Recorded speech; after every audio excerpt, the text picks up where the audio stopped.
2029 पर्यंत मी कुठेही जाणार नाही। MMR रिजनमध्ये काही ठिकाणी वेगळे तर काही ठिकाणी युतीत लढणार। नागपूरमधील अनौपचारिक गप्पांमध्ये फडणवीसांची माहिती।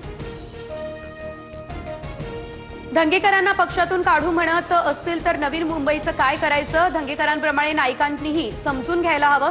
उदय सामंतांची गणेश नाईक यांच्यावर टीका। कटुता येईल असं वक्तव्य कुणी करू नये। उदय सामंतांच्या वक्तव्यानंतर प्रवीण दरेकर यांचं आवाहन।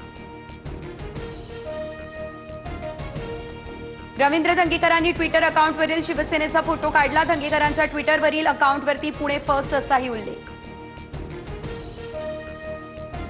रवींद्र धंगेकर फक्त मोहरा। धंगेकरांचे बोलवते धनी सरकारमध्ये बसलेत। संजय राऊतांचं विधान। मोहोळ विरुद्ध भाजपमधील एक गट असा संघर्ष सुरू असाही राऊतांचा दावा।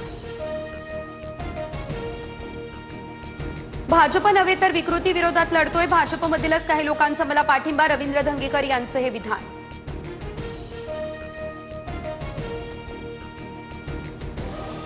आरोप करणाऱ्यांना चावी देणारा वेगळाच, माझ्यावर व्यक्तिगत स्वार्थासाठी आरोप। धंगेकर निवडणुका हरल्यानं वैफल्यग्रस्त झालेले आहेत। मोहोळ यांचा धंगेकरांवर हा पलटवार।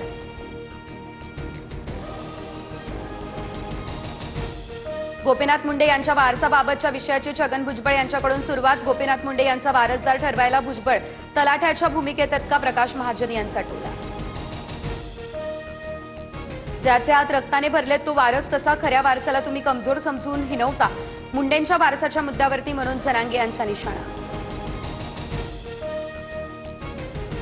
बुलडाण्यामध्ये गतिमंद व्यक्तीला कार चालवायला दिल्याची घटना। कारची 3 वाहनांना धडक। व्हिडिओ झाला सोशल मीडियावरती व्हायरल। पिंपरी चिंचवडमध्ये परतीच्या पावसाची जोरदार हजेरी। अचानक आलेल्या पावसामुळे नागरिकांची तारांबळ। नागरिकांची उकाड्यापासून मात्र सुटका।